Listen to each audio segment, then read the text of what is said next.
Welcome to This Organized Life. If you're a mom, wife, or coffee lover seeking advice on how to reduce clutter and reclaim time, look no further than your host, Leigh Achenbach, founder of Simply Be Organized and author of Hot Mess, a practical guide to getting organized. For a lot of people, clutter is their dirty little secret, but it doesn't have to be. Each week, we will share practical tips, chat with experts, and provide strategies on how to keep you organized. I hope that by sharing our stories, you feel a little less alone and more empowered to tackle the areas that are holding you back. So let's get started.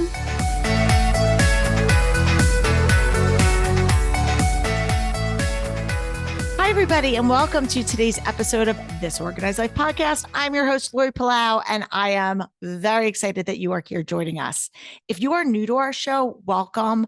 I know we got a lot of new listeners in January, and now we're going into February, and it's just got a lot of people, a lot of new faces, a lot of people that are saying, hey, this is going to be my year for getting organized. I'm tired of the clutter. I need some practical tips and strategies. And we are so happy that you are here. We're all over social media. If you didn't already know, follow us, This Organized Life podcast, on Facebook, Instagram, all the things. We've got lots and lots of back catalog resources. And on our website, which is my parent company, Simply Be Organized, there's tons of free, downloadable checklists and all kinds of content, articles, past episodes, anything and everything to help you live a more organized life. And so we are doing this room by room organizing because I know that at the beginning of the year, a lot of people say, you know what, I want to get organized, but they might not have the specific strategies. They might know that there are certain areas of their homes that are a pain point, but knowing how to approach it could be a little bit overwhelming and daunting. And so if you've been listening to our series, we've talked about kitchens and closets, and, we have a lot of other rooms coming up down the pike, like home offices and whatnot. But one of the areas that is a pain point for a lot of people are what I'm calling storage spaces. And I'm keeping it broad because storage spaces, for some people, that's a basement. For some people, that's an attic. For some people, that's a garage. Excuse me. But those larger, ambiguous spaces without a plan can easily become cluttered and overwhelming. And so I know for where I live in the Northeast, it's not necessarily, I don't tend to tackle these bigger spaces in the wintertime, especially garages, but we have people that live in other parts of the country and other parts of the world where this is the time. Like this February that's when our weather's nice and we're going to get out there and do it. So I wanted to bring a guest on today that can talk to all of these kind of generic solutions that we can apply to these different spaces.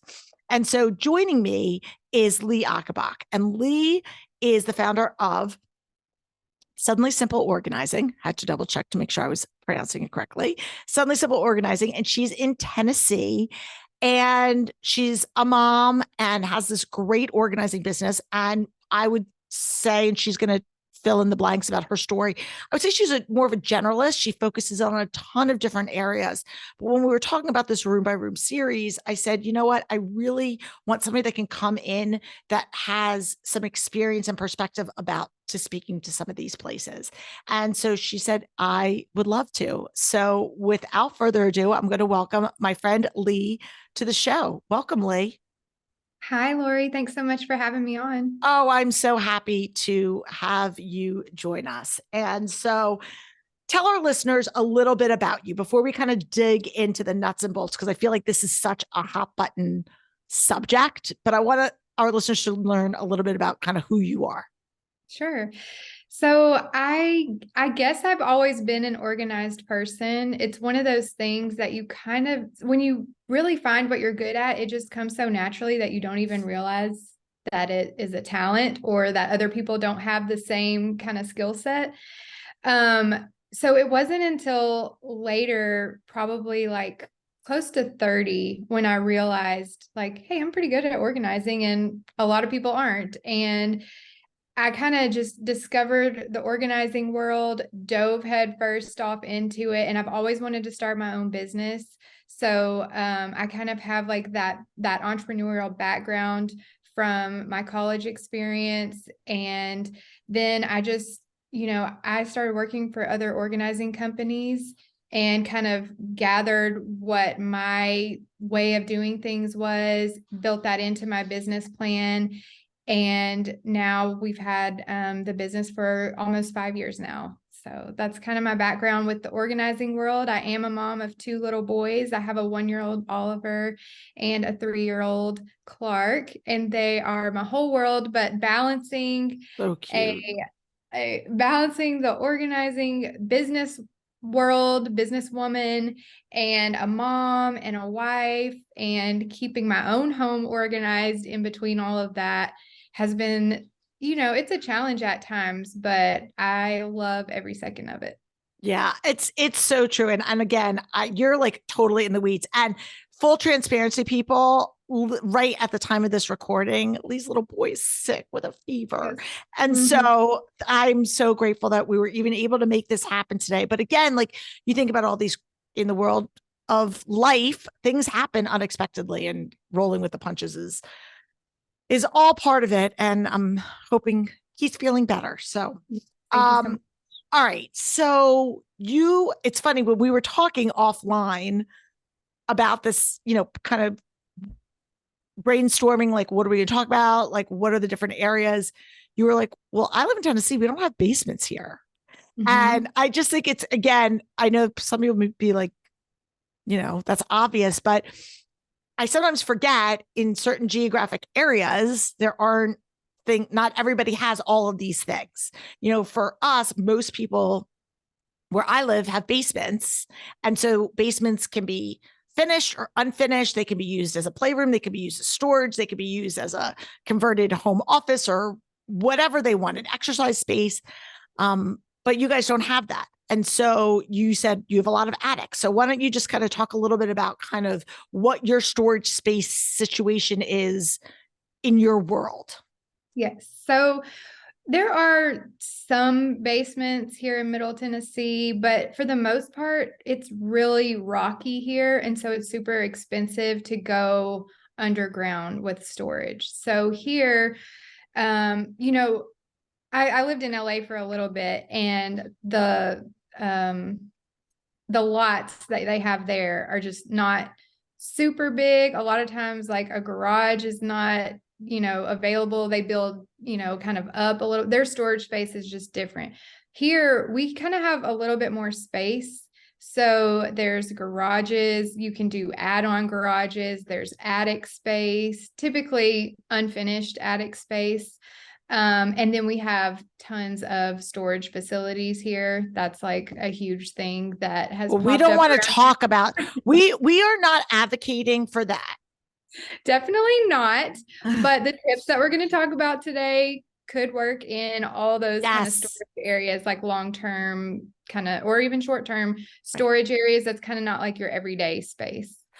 And in full disclaimer, there is a time and a place if somebody's in a transition, you're maybe in a temporary storage and you need that kind of that storage unit, but we don't like people to pay to store their clutter. That's really what I think is our theme. So just know if we are talking about some storage solutions, it's for stuff that are serving a purpose in our lives in some way, shape, or form.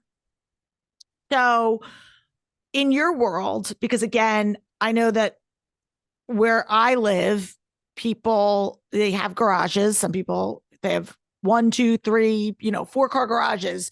But the average is probably like a 2-car garage. And not everybody even parks their car in their garage because it's filled with so much stuff. And I'm wondering what you see in terms of some of the challenges and pitfalls of some of those areas that people are trying to store and then, use for storage. And then maybe we can talk about some solutions. I would say the majority of people here do not park in their garage. It is used as just an add-on room to a house to store overflow of things that you don't need all the time, or you just don't know what to do with. It's just kind of become a catch-all for a lot of people.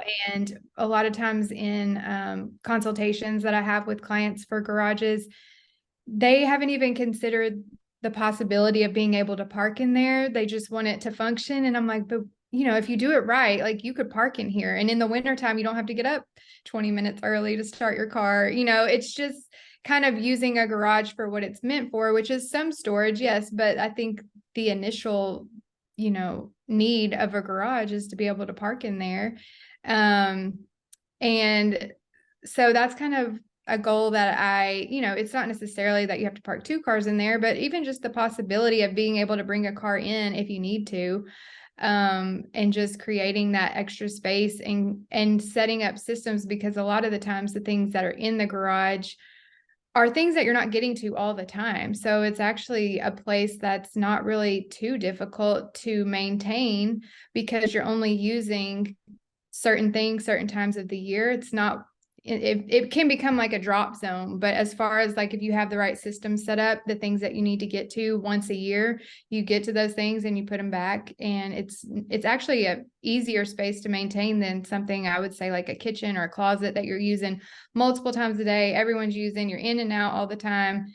So if you have the right systems, I think it can be an easily maintainable space. Absolutely. And I don't know if you feel this way, but for a lot of people that I talk to, investing money to put in a system, like, I'm talking about like a product system, whether it's, something that's a DIY or something that you're doing, having somebody come in and do custom, people doing something in a pantry or a closet that is a high traffic area, they can almost justify it in their mind. Like, okay, I'm going to invest in this. But I know for a lot of people, they don't want to necessarily invest because they think of the garage as like an afterthought, or they don't think about it from the practicality and the fact that you do have this space that it could be probably so much more functional than it is. And so investing in things like, going vertical with shelves, and we'll talk all about that. But I'm wondering if you find that there's a mindset that people are just like, well, this is just kind of the dumping zone. I think a lot of people think that they can block out those areas that you don't necessarily aren't the high traffic areas. Even in an attic, that's kind of out of sight, out of mind. You go up there those few times a year, and just knowing in the back of your mind that there's cluttered areas of your home, that you're avoiding parts of your home or that are stressing you out, even though you might not realize it. Those are the areas that a lot of times, if you can get set, it's a good kickstart for the other areas. But for me, specifically with garages, a lot of times it's the first thing that you see when you come home. Totally. Even if you're not parking in there, you're opening the door and you're shutting it real fast so your neighbors don't see it. But it's the first thing that you see, and it's stressful and it's on your mind, even if you just run through the garage to get inside, it's still there. And so I think it has a bigger impact on people than they realize. And yeah, I totally 100% agree. And I think and I don't know if you feel this way too, another reason why these storage areas, garages, attics, basements specifically, they store multiple categories, right? So you can pretty much know, all right, my pantry in my kitchen is probably going to have food related, stuff, items. And my closet is obviously going to have clothes. But there are a lot of categories that end up in these storage spaces. So it's not just one category. And so in addition to the actual layout / products that you're using to help keep the clutter at bay, you've got to think about, okay, I have maybe automotive, I've got tools, I've got seasonal storage, I've got toys and bikes or whatever it is, all of these different memorabilia. So you have all these other multiple categories that all require a different level of, like, some stuff, like you said, you're getting to a couple of times a year, other stuff you might be getting to on the daily. If you, again, especially if you're talking about a garage and, your kids have their bikes and they're going out to ride their bikes. So, what do you tell people that are just like, I don't even know where to begin. I mean, honestly, to me, initially, every space is the same like thought process. It's let's think of like macro categories and what are you storing in this space? And then from there, we can micro sort. We can decide like, is this something that's less used? Is this something that's used daily, like your kids' bikes and stuff like that? What needs to be accessible versus less accessible?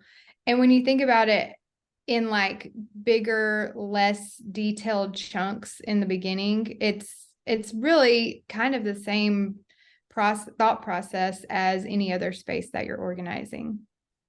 I love that because again, I think people get hung up in the weeds, in the details. And listen, I'm all about details. However, I think you hit the nail right on the head when you said, let's just think in those big broad stroke macro, like what do I need to like let's just talk about categories. What do we need to do? Are we using this for our overflow kitchen stuff? Are we storing like, cases of water and toilet paper and stuff? Is that something that's living there? Yes or no? Are we storing, building materials? Are we, or do we have a shed for that? Are we doing gardening, or do you have a gardening shed? So just kind of thinking big picture is a great place to start. And again, I think you could do that for any of those. If your attic is going to be, oh, we're storing grow clothes for my kids, as that's where their seasonal bins is, or hand-me-downs, or we're storing Christmas decorations or whatever it is,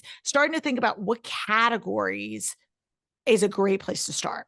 And then once you go there, what about some of the ways to physically get that stuff organized?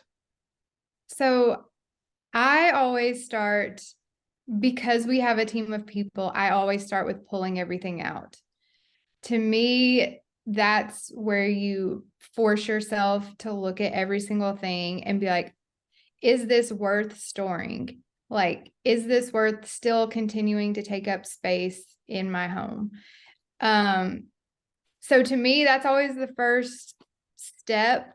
But sometimes people, they get very overwhelmed by that step, or they, you do that part and then you're exhausted and you can't come back to it. So I think initially just setting aside the time that it takes to do your garage. A garage is a really big space to tackle, and knowing that going into it, I think will really help. So setting aside a weekend where you and your family, you're going to work together, you're going to help each other and really like do it thoroughly is the best way to do it. I know there's other methods of like, okay, let's pull out all of our tools, or let's pull out all of our Christmas. And that's great. But the whole point is you don't know where all that stuff is in the first place. So sometimes that method doesn't really work. I think the best method is to literally pull everything out, go through every single thing and start fresh. And, your garage might be a complete disaster for a little while, but it's going to get absolutely better. Yeah. It's so funny because we do the same thing. We call it our ESP method, our empty store purge. And usually when they're listening, their eyeballs get really big when you're like, I want you to pull everything out, because all of a sudden now we are peeling back the curtain and it's committed. game on. But there is something to be said for working off of a clean slate, and just saying, okay, let's pull it all out and approaching it from a perspective of what's worth going back in versus let me just take this out. And then, it's a lot easier to be like, it's fine. It's here. It's not hurting me. But again, looking at it like, would I rebuy this, or do I want to give up the real estate? Because if you're only keeping so much, so many things, is this worth it? I love that. It's a mind shift, but it's scary for people because it's overwhelming. It's overwhelming. So I don't know about you, but I think it's helpful if people aren't hiring a professional organizer. Like if you can, great. But if you're doing this, on your own, to have a partner, a spouse, your family, even if it's a friend, to come and help you, at least in that initial, phase, to kind of get it out, because not only will it make it go quicker, it also gives you that other person to bounce ideas off and kind of talk it through. And again, it's like the macro sorting in the beginning where you're not thinking, you're not making decisions. You're just literally sorting things into categories. Okay, this is Christmas. Okay, this is toys. And it's really not like a lot of mental effort. It might be physical effort, it might be time. But if that's the only part you can get through initially, then take a break and then come back to it and then work through those categories that you've made a little bit at a time. So that's where it comes into, like, this could be a long drawn out process, but it's a thorough process and it's going to be a long-term fix. So making those larger categories first and then taking it in chunks, as far as like, okay, today I'm going to go through the tools and I'm going to decide what's staying, not even organizing the tools and putting them back, but just going through them and doing the purging process. So however, you need to break down those steps and however long it takes, to me, that's like the most thorough and long-term solution. But, it might take a little bit longer initially, but it will be worth it in the end. Yeah. And I think, again, we all, and I'm a big HGTV person, but again, we watch these shows and everything is wrapped up in an hour.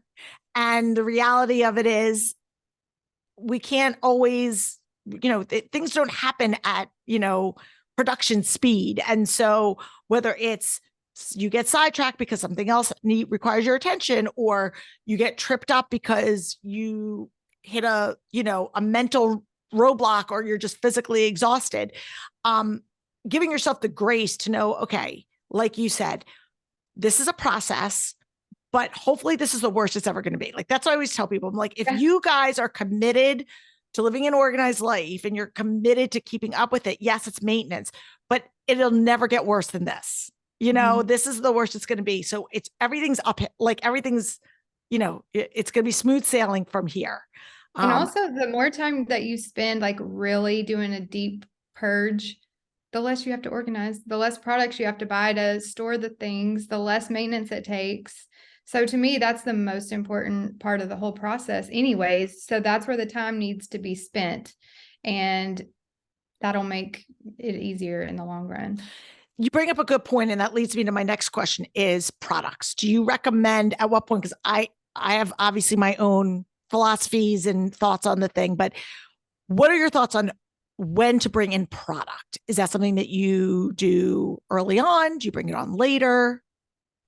Well, to me, as a professional, I can get, photos or in-person consultation. I can kind of have an idea of what we might need and bring that with us. Now, if we end up not needing it, that's one thing. But if you're doing it on your own, I would say do not purchase anything until you know what's staying in there, because otherwise you can justify keeping more because you already have the product. You might as well, you're going for like a certain look. You're not necessarily going for keeping the necessities and making it work for you.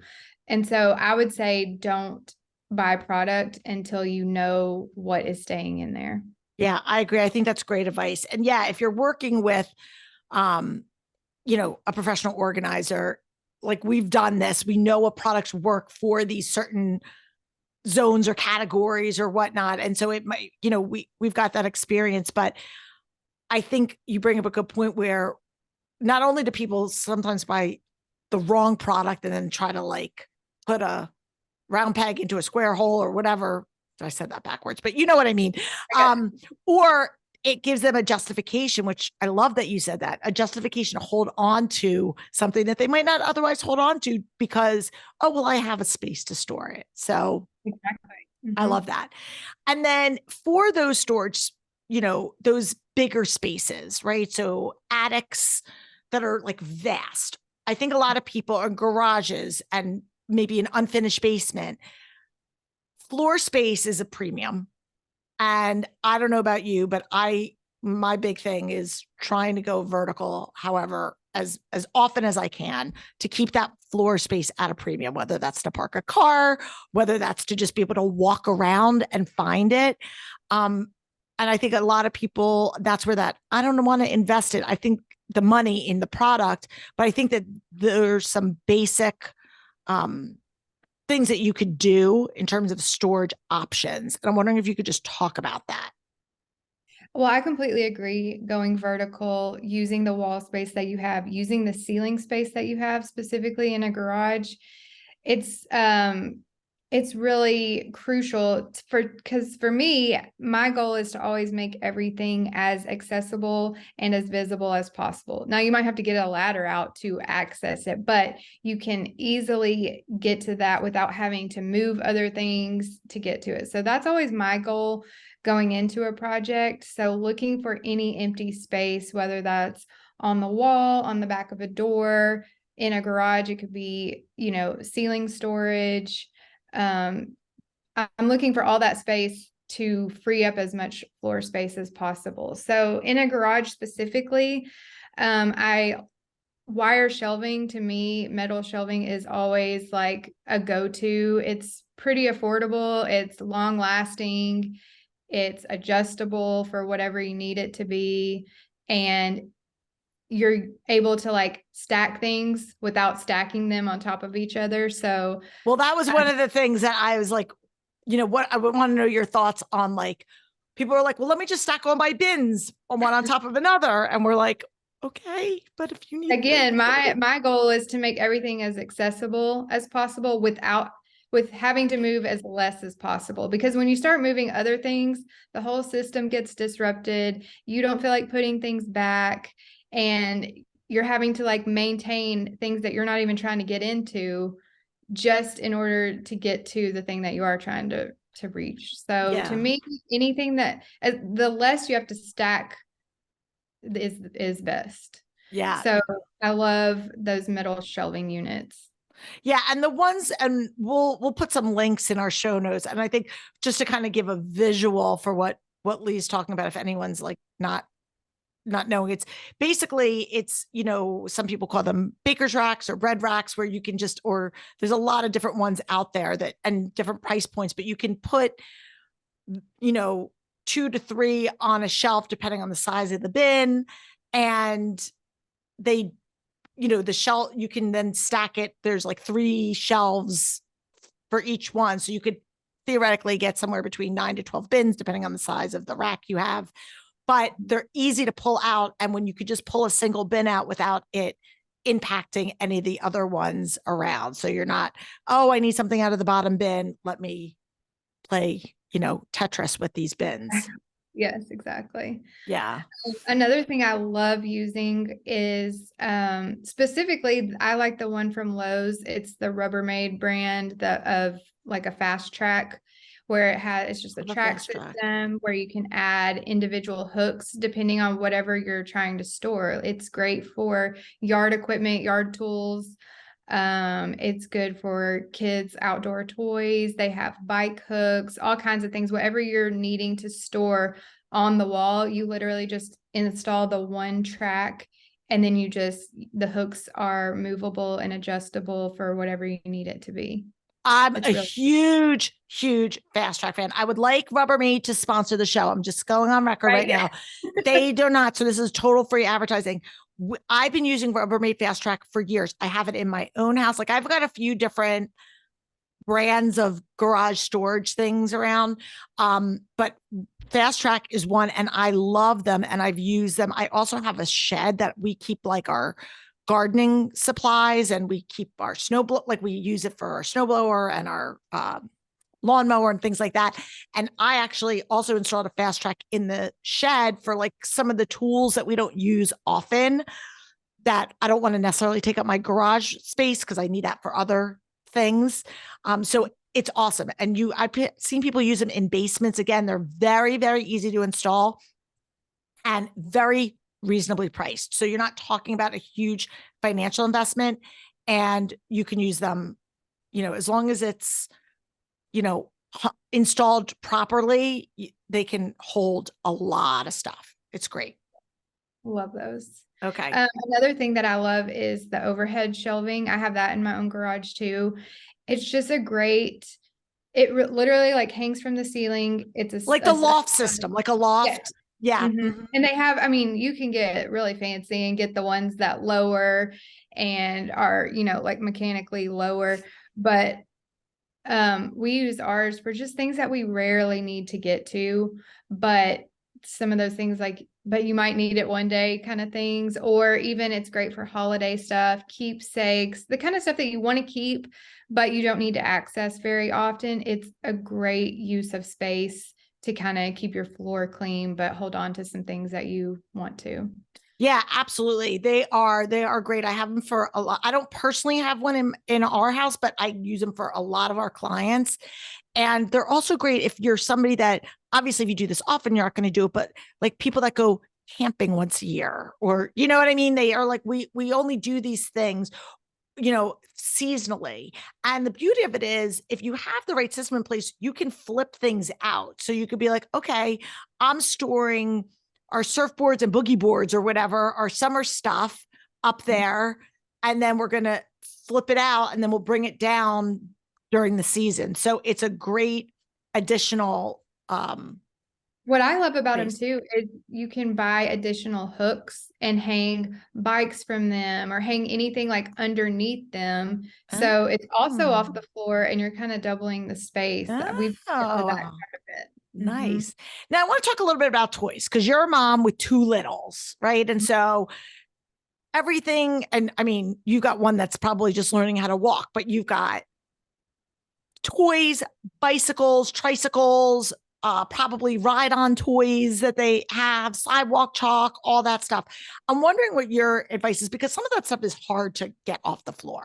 You know what I mean? Like they're just, and you want your kids to be able to access them. So there's also something to be said about the ease of retrieval. If everything's up out of the way, but it's a pain to like you said, you have to get a ladder. You're not going to want that for your everyday stuff. What do you, what are your solutions for those types of things?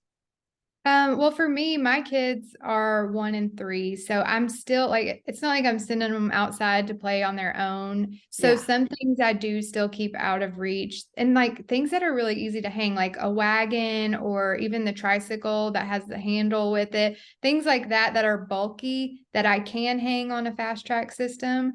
I still like to do that now, like their little Power Wheels cars and stuff like that. Everything at this age is like massive. It just takes up so much space, and it just is what it is. I've told myself this is just a phase of life. I'm going to miss it one day. So it can take up some space in my garage for a few years. Now I am very mindful when I buy things of like, where is this going to go? Do I even have a spot for this? Or is this going to take up so much space that now I can't park in my garage? Things like that. Like I think about before I buy something. But the things that we do have a specific spot. Now for me at this age right now, I'm the one putting it back most of the time. So I know where it's supposed to go.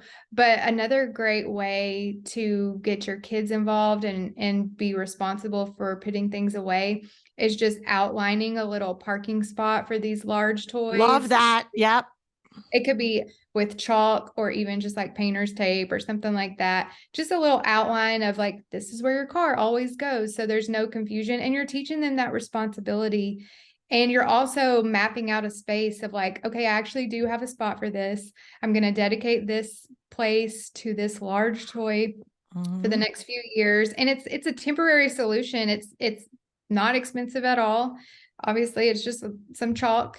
You are giving up some of your space for a little bit, but you're not having to invest in a storage solution for, that's just temporary. No, I love it.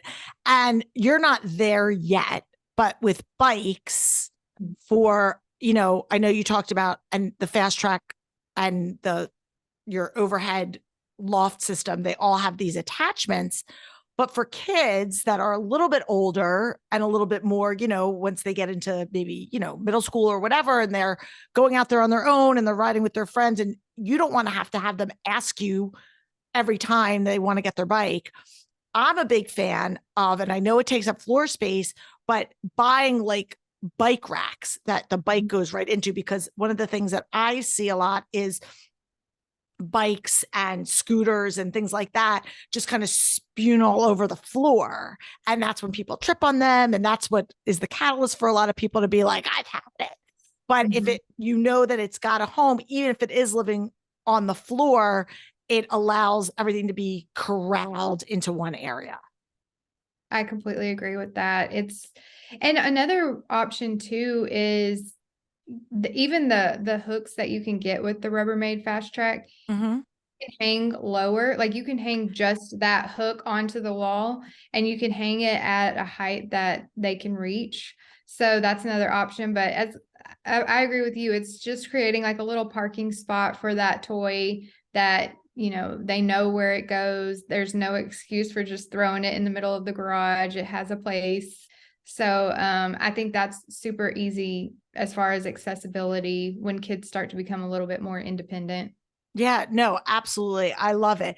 Are there any other, I mean, I feel like we've covered so many things already, but did I leave anything out? Is there anything else that you want to add that I'm forgetting? I do have another recommendation as far as like individual storage of like your categories.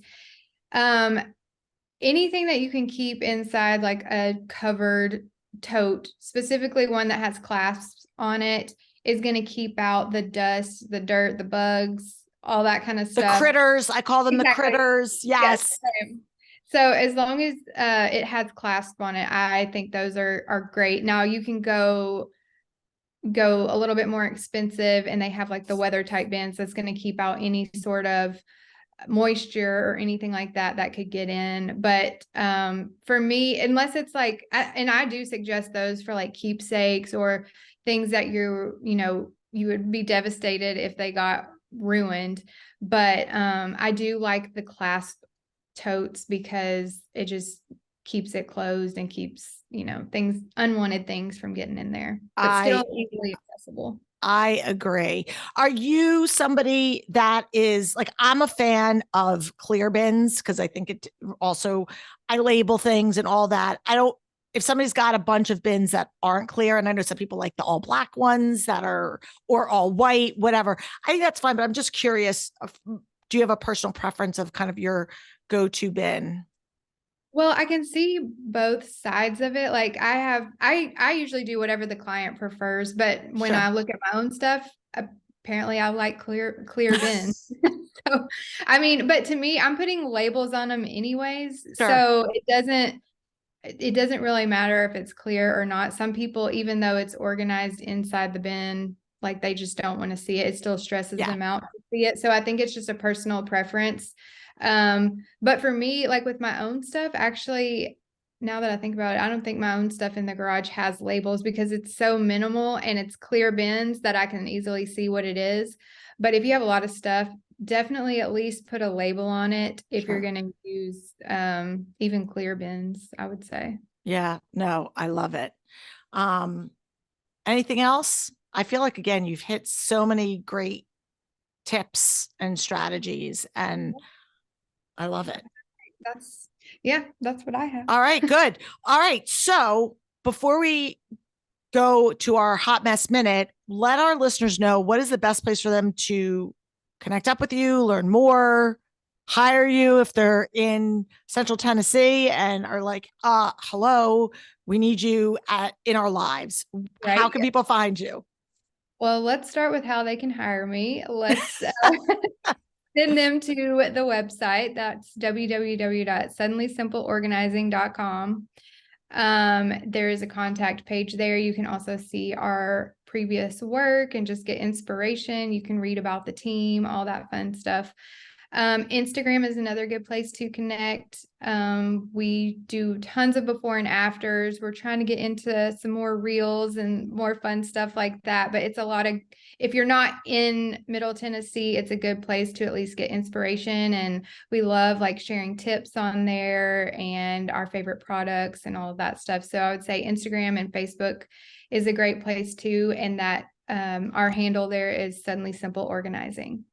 And we'll have links again. I know I say this every week, but in case you're new, we'll have links to all things Leigh and her business and her socials on our website, on the podcast page. So don't worry about it. You can connect up with her at any time. And we'll also have links to a lot of these products that we talked about, because again, the great thing about these products is they're usable. I know we talked about garages a lot, but a lot of them can really be these tips and strategies and products can be used in attics and basements and other storage places. I think the goal is really to be able to just know what you have and have them be organized. I think that's really the goal, that what we want people to walk away with. And so thank you for coming in and sharing that. We're going to take one quick break, and then we're going to come back with our wrap up questions. So sit tight. All right, Leigh. So if you have listened to our show before, you know that we always like to get a little glimpse into the personal side of things for our guests and know what you're reading, what you're loving, where you're struggling, where you're thriving. And so our last three questions, first one has to do with books. I don't know if you're a big reader or not, but we have a Goodreads list that we accumulate every year. We have a one for all of our 2022 guests, and we have started our 2023 list. And we want to know, is there a book or books that you have listened, that you've listened to, that you've read, that you either has been really impactful in your life, meaningful, something that you refer to other people? We'd love to know what that is. Gotta be honest, I'm not really a reader, so I'm That's probably okay. not gonna have a lot to contribute to that. But I do love podcasts. You could share a podcast. That's fine. Yeah. So I would say, I mean, honestly, I'm more of like a reality kind of podcast girl. I like I'm a real. Go ahead. Which one? you know what? I really like Shannon Ford, she's actually in Nashville and she's just an influencer, but I think she's hilarious. And I'll have to check it out. it's just like following her and her life right now. I love Savannah Chrisley, who is another like reality person. Okay. But that's just kind of like my go-to to wind down. I mean, I think about organizing and making life easy, like all these life questions all the time. So whenever I have time to myself, I just like to tune out and chill out and relax. Hey, there is no shame in that game. I listen, I'll sit down. I'm a huge Bravo chick, so I will sit down and, sit there and binge out on all the things. So, love it. Yes. Yeah. Same. Definitely.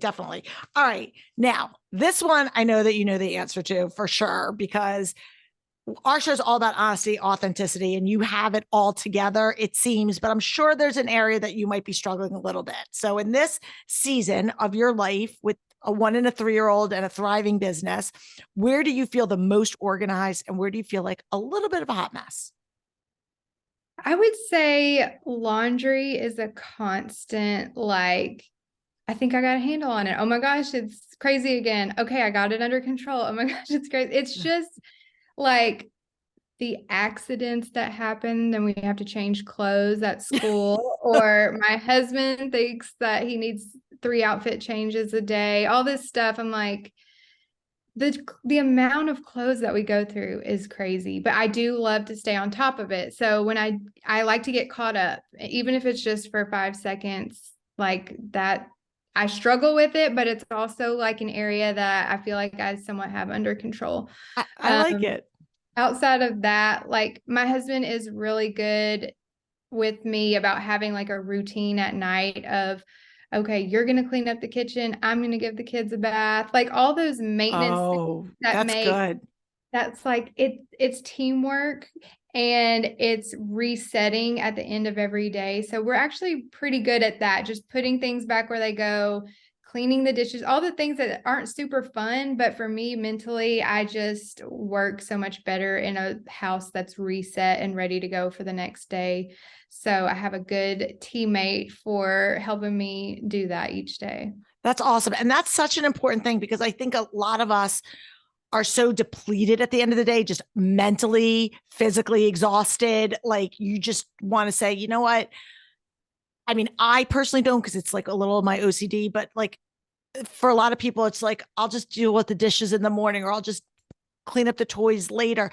And I always say to people, no, there's nothing like, even if you have to suck it up to get through, once it's done, it resets everything. And then you can start the day with a clean slate. So I think having that solid nighttime routine is really a key part that oftentimes gets overlooked. So I'm glad that you mentioned that. It can get away from you really fast if you don't stay on top of it. So that's my motivation.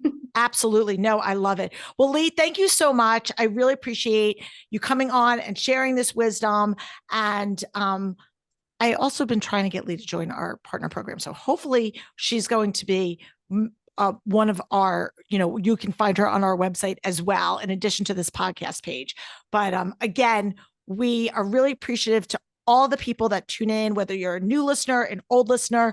Just continue to talk and share our show to other people. That's how we continue to grow, and we're able to continue delivering you guys amazing guests and free content. If you haven't been to our website, check us out at simplybeorganized.com, because we've got a ton of free resources, downloads, checklists. We're talking about all of these spaces. We've got garage checklists and basement checklists and all these things to help you live a more organized life. So until next week, I'm Lori Palau. Peace out. Thanks for tuning in. If you like this episode, please spread the love and share it with your friends. And if this is your first time joining us, make sure to click the subscribe button wherever you are listening so you never miss an episode. And while you're there, please leave us a review so other people know that our show is worth the listen. You can also find us on YouTube and Instagram at This Organized Life Podcast. And if you'd like to connect with us, you can head on over to our website at simplyboyorganized.com, which is filled with tons of resources, including free downloads, checklists, links to our amazing organizing partners, and all of our digital offerings. I'll see you next week for another episode of This Organized Life.